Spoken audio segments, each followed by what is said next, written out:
year as a couple, you are going to have at least 7 opportunities to be in this situation I want to describe now. He sincerely believes this is the way out of this room, not this way. Mm-hmm. And he believes sincerely. He's not trying to prove a point. He's not trying to be mean. Sincerely in his heart, this is the way out, not this way. And he believes that if we go this way, we die. We die. If you want to live, this is the way out. Sincerely. Sincerely, I also believe this is the way out. If we go this way, we die. Sincerely. I don't hate him. I'm not trying to fight him. I'm not trying to prove any point to him. Sincerely in my heart, I just believe this is the way out. This is the way out, not here. And if we go out here, we die. He says if we go out here, we live. I say if we go out here, we live. He says if we go out here, we die. How do we resolve that? In a year, a husband and a wife will be in that place 7 times. 7 times. Minimum. It could be about geography, relocation. It could be about the school of the children. It could be about an investment. But both of you are going to sincerely hold completely 2 different views with a threat at the other end of those decisions. How do you resolve that? That's why marriages crash. One of the key reasons marriages crash on a daily. Because whether you like it or not, you are going to gravitate towards that. So when people say equality in marriage, I understand it. But I say define it. Because how do you get out of that? How do you get out of that? How do you get out of that with your children? You're going to get it with your children too. In fact, more than 7 times. With your children? With your children. They're going to get into that situation many times.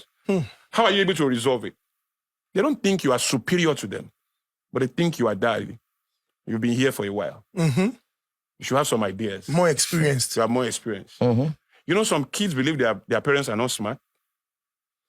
If you keep punishing your children for doing what you don't like, not for doing what is wrong, they will soon find out that, oh, daddy is not smart. Because everything he punishes me for, the Ajayis reward me for it. Their friends reward me for it. They praise me for it in school. It's only in my house that they punish me for it. After all, so daddy is not a smart person. And then your conflict begins. When you are talking, he's second-guessing it. He's scrutinizing it. I know he's not smart. I know kids who believe their dad is not smart. I know kids who believe that their mom is fun. She's not smart. I know kids who have told me, but you know, my mom is not smart. My mom can dress well. She can shop from here to heaven, but she's not smart. She's not intelligent at all. Wow. Kids have told me that. The conflicts that you said, the least amount of times it will happen in every relationship, marriage, at this point is 7 times. How, when this person thinks this place is a business, how do you advise that it be resolved? So, if it's not resolved as a position from the beginning, and you install this software into your system, with due respect, you are going into, except by some divine intervention or providence, that marriage will crash.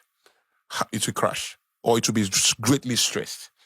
So how do you deal with that? You do that. So once you didn't do it from the beginning, an intervention must come and install it. That will be a problem because it's going to continue, right? You're going to continue to reinforce that path over and over. Over and over.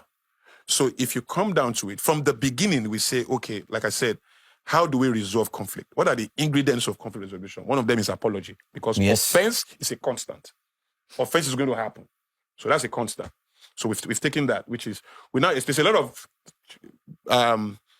layers to that, to define how apologies work, what it means, who apologizes first, who complains first, and then what is the skill for doing, how do we even do it, and all of that. So we can bring all of that in. But another one is, when we get to that point, who is in charge?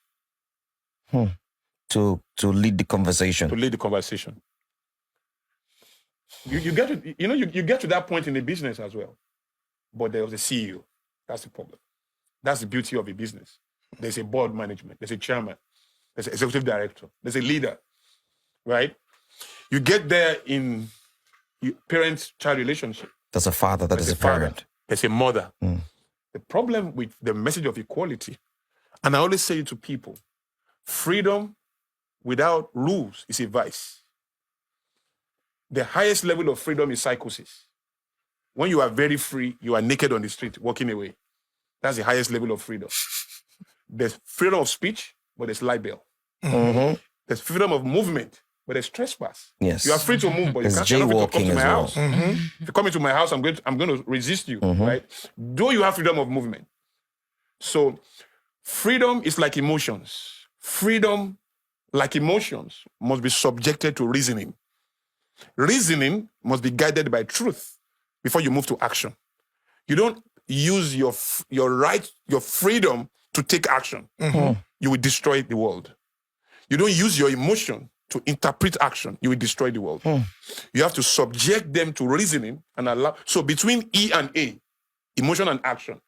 Between F and A, freedom and action is reasoning and truth. And when you take those two out and you move emotion to action or freedom to action, you're going to destroy your environment and destroy yourself. Interesting. So part of that is to put a leash here and slow down and know that. So when it comes to equality, we are husband and wife. We are equal, meaning that you are not superior to me. I'm not superior to you, but we need a system. We are running a system. We are not living in our own cocoon. We are living in the world. And in the system that we're living in, who is the head of the system? How do we moderate Yes. it? Now, that, because you are the chief executive officer, he doesn't mean you are a better human being than me. It doesn't even mean you are superior to me, but we are going to take decisions. And the irrationality of the human condition cannot allow that to be tabula rasa. We just can't leave it. Otherwise, we will always disagree. Yes. Excuse me. That we disagree is a constant. Yes. You have a different view, I have a different view. And that's fine. But when we get there, how do we solve it? So if you don't trust me now, why are we married? $1 million question. It all went back to that. So it all comes back to that. So if you feel I'm a fool and I cannot take intelligent decision, carrying you along, showing you everything.